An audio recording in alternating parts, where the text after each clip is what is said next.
Henry, based on the railway series by Reverend W. Awdry.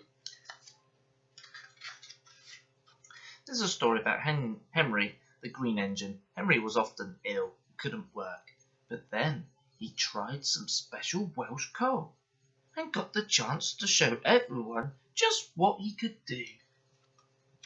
Henry was a big engine. Sometimes he could pull trains, but sometimes he felt too weak and had to stay in the yard.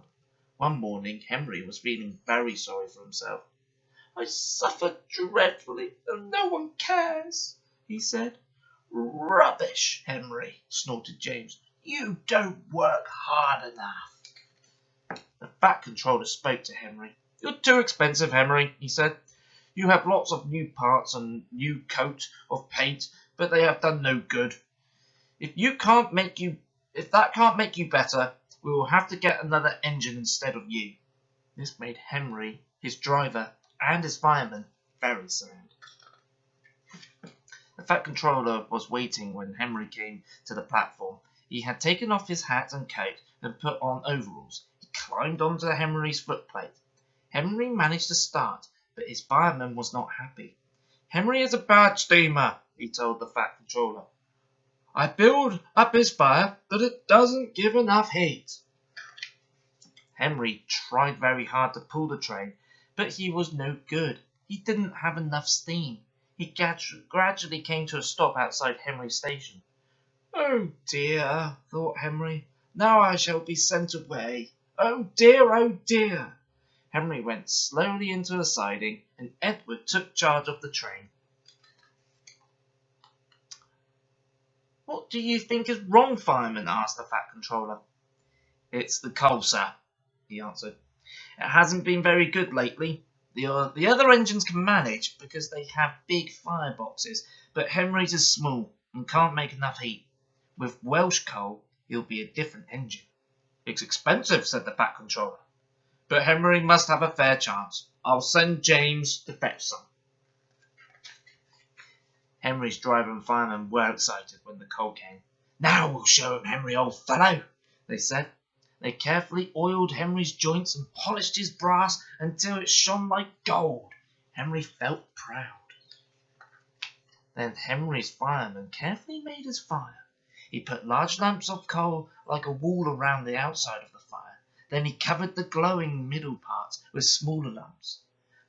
"You're spoiling my fire," complained Henry. "Wait and see," said the fireman. "We'll have a roaring fire, just when we need it."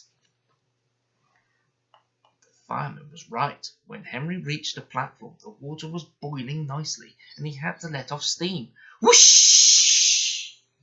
"How are you, Henry?" asked the Fat Controller. "Beep, beep, beep, beep," whistled Henry. "I feel fine.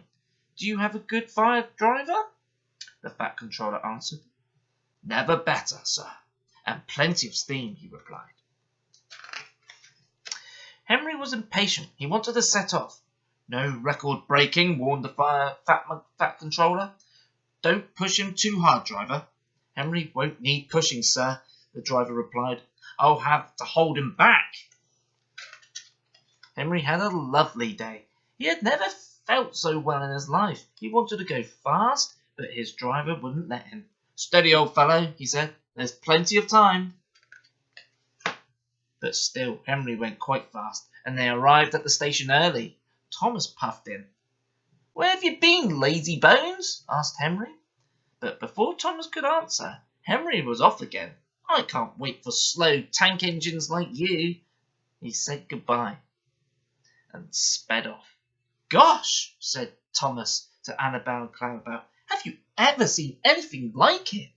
Annabelle and Clarabelle agreed. They hadn't. Henry was very happy. With his new Welsh coal, he could work as hard as the other engines. Then one day, Henry had a crash, and the Fat Controller sent him to be mended. Workmen gave Henry a brand new shape and a bigger firebox, so he wouldn't need special coal anymore. Now Henry is so splendid and strong, he sometimes pulls the express. "Beep, beep, beep, beep, beep, beep, beep," whistles Henry happily.